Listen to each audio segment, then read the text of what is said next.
Alex with Joman. This should be, I think, part 5 for ruptured brake line, ruptured rear brake line.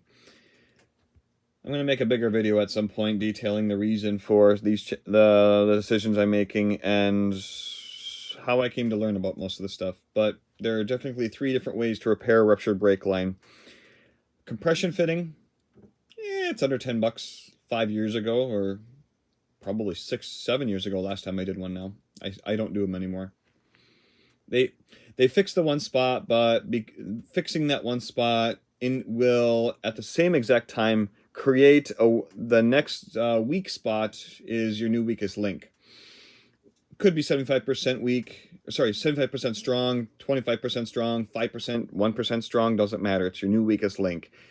You don't always know where that's going to be.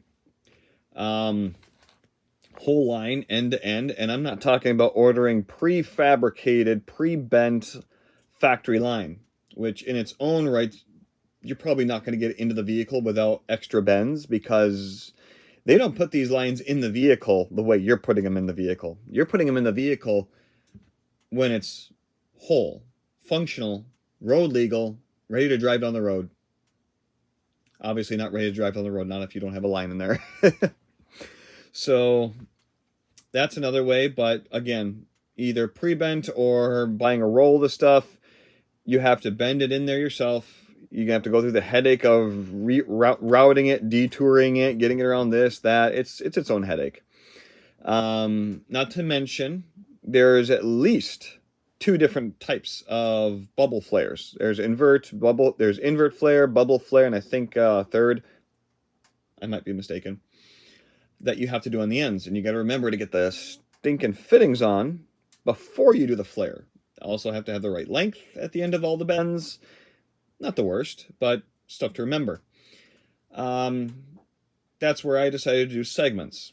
I don't care if they're 6-inch, 1 foot, 2 foot, 3 foot, 4 foot, because you just need a connector between those segments now. The fittings fit into the connector and route it how you want. You can even do, if you have too much, you can do a coil or 2, which would actually help with the suspension and some play if there's any issue there. The benefit I see, yes, it costs more, but if you rupture that line somewhere, measure from end to end. Hey, 20 inches. Go to the store. Get the closest length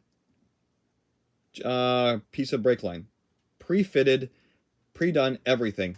Put it in, bleed your lines, and you're good to go. That's what I tend to do now.